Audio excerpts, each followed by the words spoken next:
What's going on, everyone? This is Sheets, and I'm going to be going over, I guess, a couple of things, but most importantly, the Sunday DFS slate. This is going to be my first look. Well, actually, it's not my first look, but my first real look while I'm sharing my stuff with everybody. For those that were present for the live thing yesterday, where we went through our NBA process, it was pretty into the weeds, and I apologize. It really wasn't for the casuals on a day where a lot of casuals were playing, but I kind of pre-warned everybody, and it worked out really, really well for me. I mean, I actually had a very, very good score in the NBA, which is very, very rare for me nowadays. The NBA has been very, very difficult for me this year as far as results go, and I hit a good one yesterday, so that's good news. And I don't know, a little bit of karma that I spent like a full hour going through it all with everybody, and also I committed like hours yesterday during the slate to constantly be rerunning numbers and late swapping, and just kind of goes to show, I mean, that the NBA is very hard. It just is. It requires a level of time commitment and dedication that, quite honestly, I don't really have.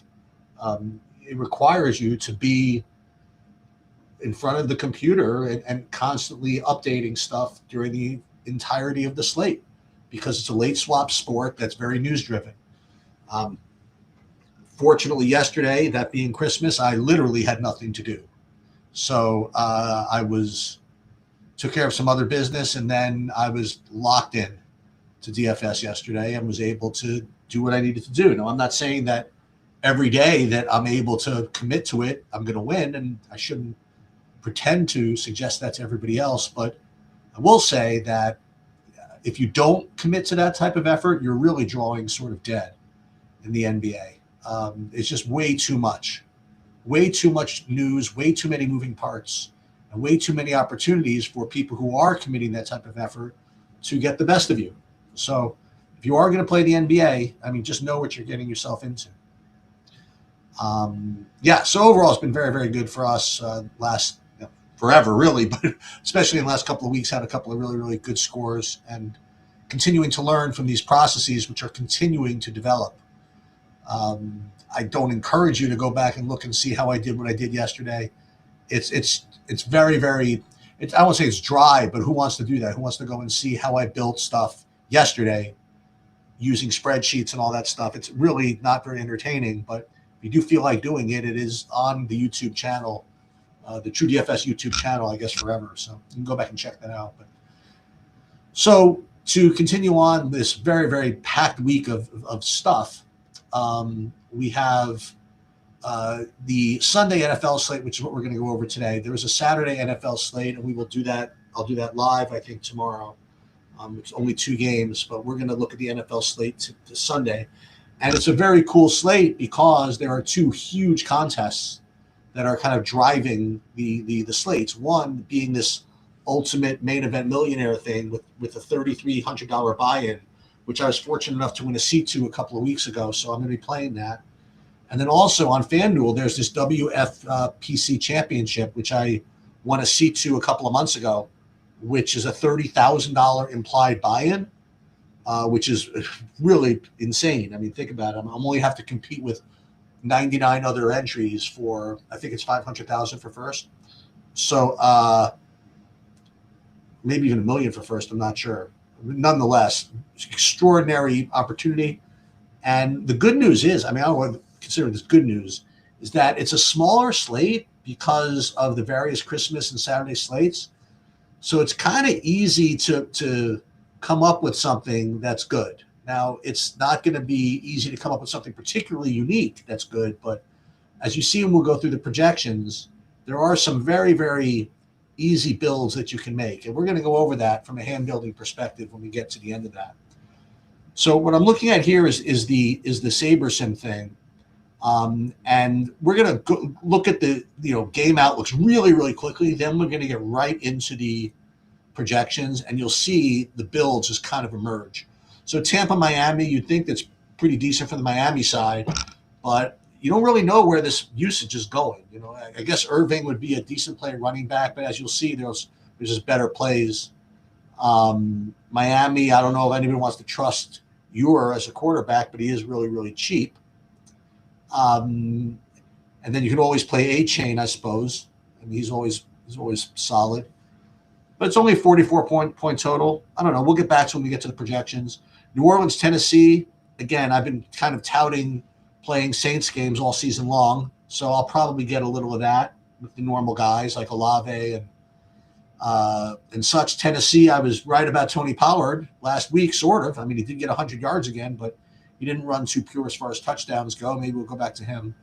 Seattle, Carolina, your typical Seattle game where Seattle's a big favorite and you don't know if you can play anybody from the other side because Seattle doesn't give up too much, but I'm sure JSN is going to look good.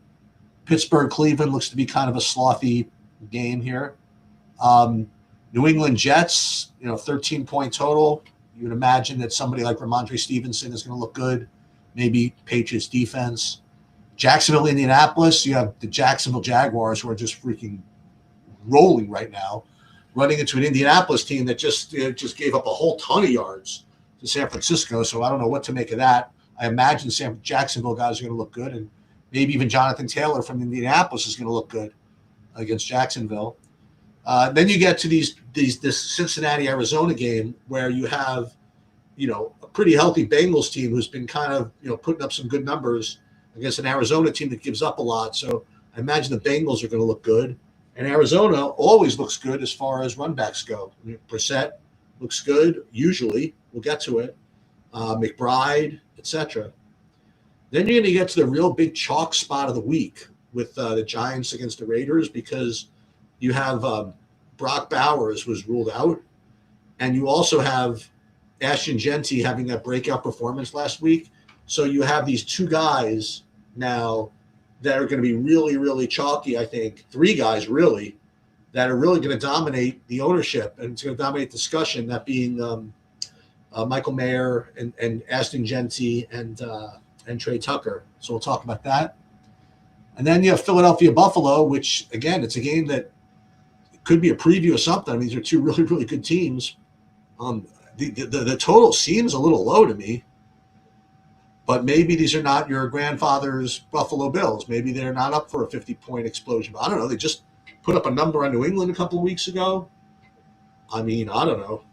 Maybe you're supposed to play this game. So that's just kind of like my look at the games. But most important thing is to really, really get into these projections because as we get to them, you'll see that the Bills really, really build themselves. I don't say the Bills, the builds.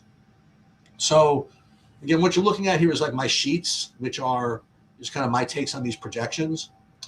You have your fantasy points here, points per dollar here, and then this value score, which is, kind of like my own formula that tries to make sense of pure fantasy points and points per dollar to put like a number on this.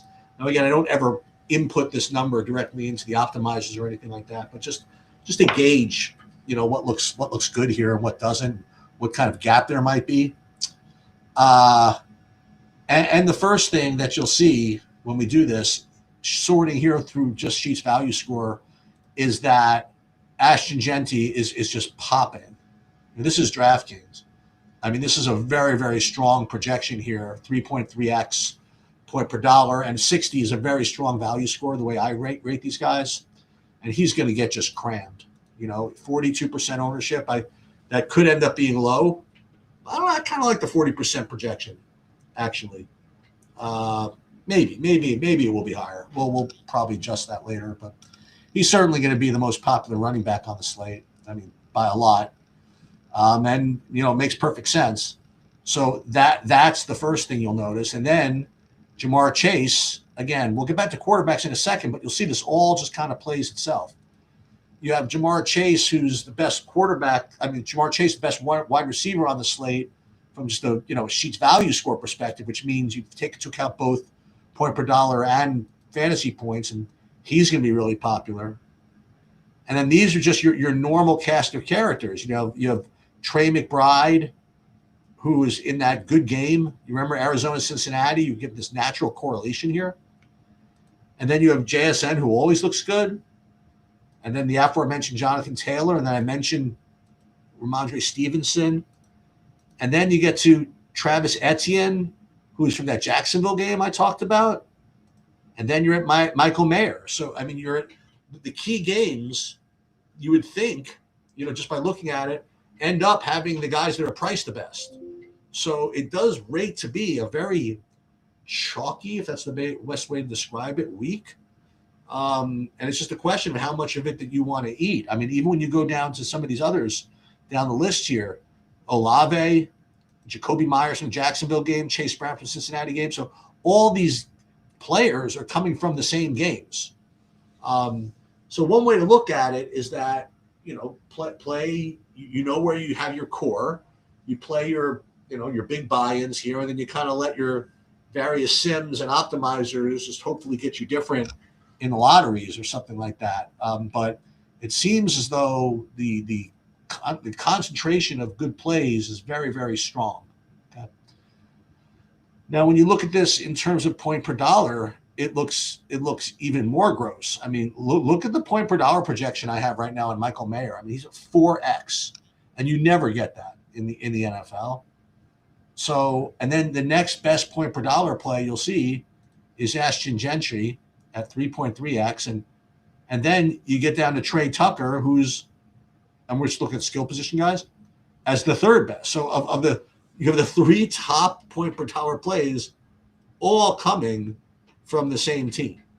So it's going to be no secret what people are going to do here. Okay. I mean, what people are going to do, whether they do it by hand or do it by optimizer, by hook or by crook, they're going to play Geno Smith with all three of these dudes, all right, in a lot of variations, or Geno Smith with two of these dudes, or no Geno Smith with two of these dudes, or no Geno Smith with three of these dudes. I mean, most big buy-in lineups, I believe, are going to have two of those three, if not all of them. And then the other thing that people are going to do is they're going to play this Cincinnati-Arizona thing. Like, you have Burrow and Brissett is up here, right? These are two top-rated quarterbacks. And then you have Chase, and then who did we say before? Jacoby Myers looks really good, and Etienne. So another way that you should probably be able to play is to play, what's his name? Trevor Lawrence with Etienne and Jacoby Myers.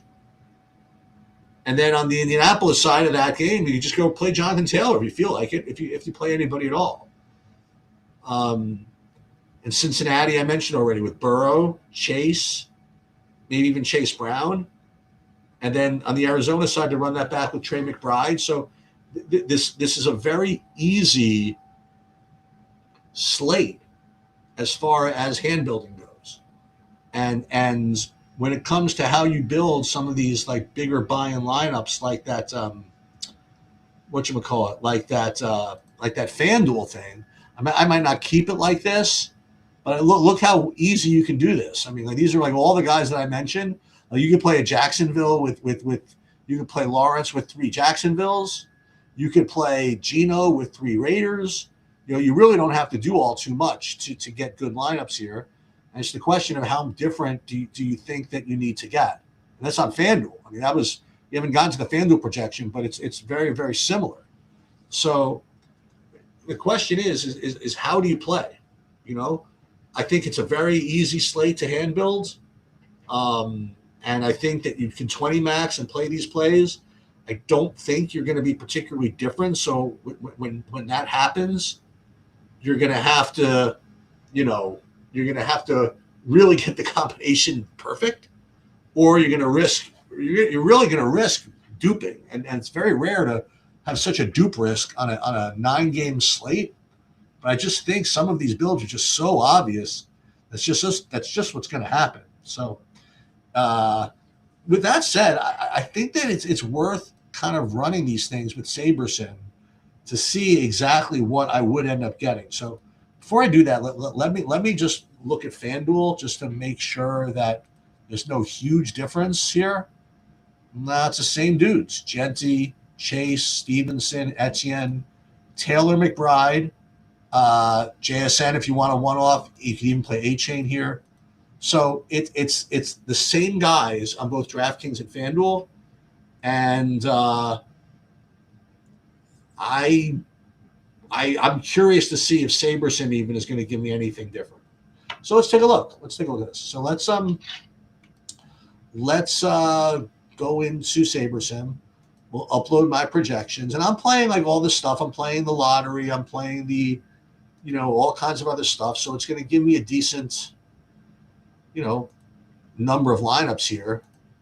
So let's build, I guess, 20,000 lineups, and let's just see what I end up getting here.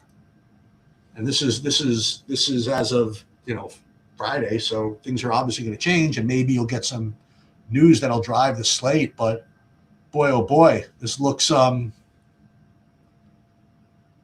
here's the thing. I mean, it looks really easy, and usually when that happens, that's when you have the Sheets. You know what? You finally got your New Orleans Tennessee game to pop. You've been trying to get that to work all year, both these teams, and it hasn't. And now you're going to play these other chalk players, and you're going to get Tennessee to have a ceiling game in a clown fiesta against New Orleans where neither team cares. Possible, but I don't know. I mean, maybe we just go play the Buffalo, Philadelphia, play the best skill position guys. You play Josh Allen, play James Cook. You play Hurts with A.J. Brown and Devonta Smith and Barkley and all that stuff. Don't bother with these Ashton Gentrys, but the projections are just not to be kind of ignored here. So I'm curious. I'm doing a thing with Rio tomorrow when we go through some of this stuff, and I can't imagine he's going to be any different. I mean, we'll just see.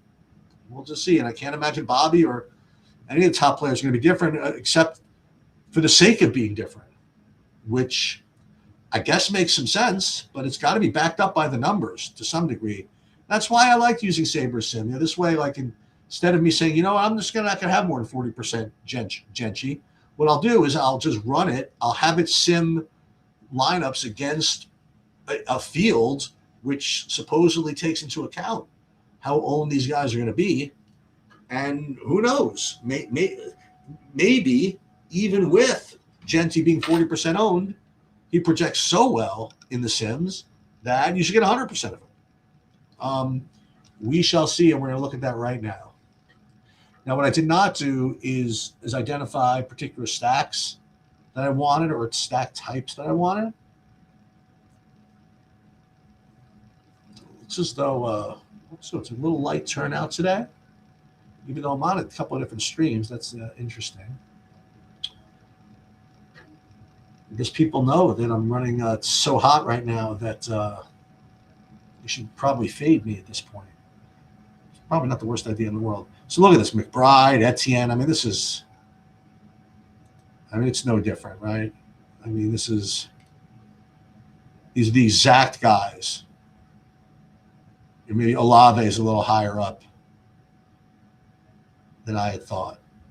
So we'll just save these for now. And that's DraftKings. And then,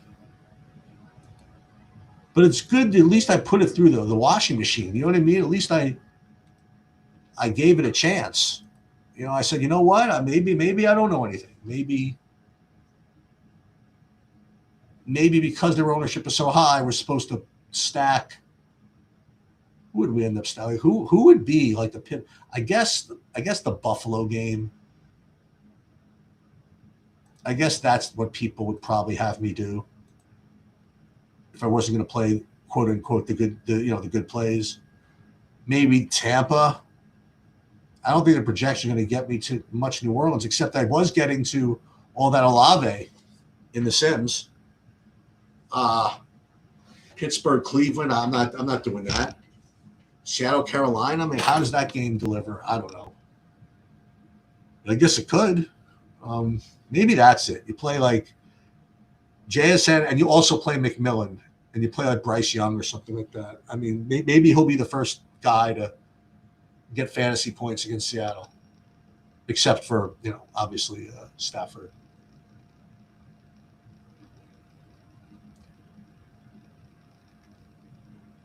Maybe we should flip the script and play the Giants offense against the Raiders, something like that. That Giants performance last week was so brutal, though. But you know what? Minnesota does that to teams. We saw it yesterday on Christmas. I don't know what it is. Like Flores has this Jedi mind tricks. His team I guess they're in their setups. They force the other team to just play so passively.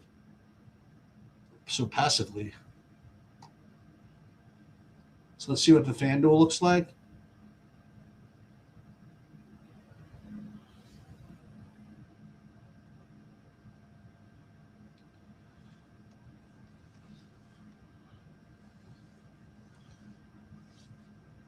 It's going to be a real test for content this week because I know what content providers like to do is they like to get a little fancy and say why the chalk is not going to work. But I mean, you're going to tell me that in big buy-ins, it's not a choice between Cincinnati, Jacksonville, and the Raiders. I mean, I would actually challenge I would challenge your credentials. I mean, honestly, it's just way too obvious. Yeah, I know what you're saying. Well, if everybody's playing that, we're not going to do something else. Yeah, I get it. Because the last thing I want to do is play the really popular teams. But all right, so let's see what we get on FanDuel here. Any difference? Yeah, I mean, I guess more Stevenson over here, but these are the same names. Now, here's one thing I guess that's interesting. You do have Wandell Robinson, which just makes it even worse. Not worse. I mean, it just makes it even more pure. I mean, it's the natural run back to that Raider stuff. So this is even more pure. You go play, if you want to play Raiders, you play all those dudes. You run it back with Wandell Robinson. I mean, that's really easy. Wait, I'm not doing NFL. NBA, I won't do NFL.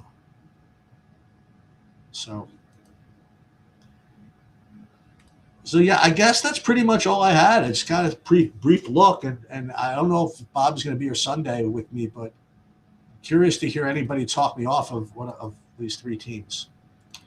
It's just way too easy to get to them. All right, I guess that's pretty much all I have. Good luck today in the big NBA contest. Good luck tomorrow and the Saturday stuff. And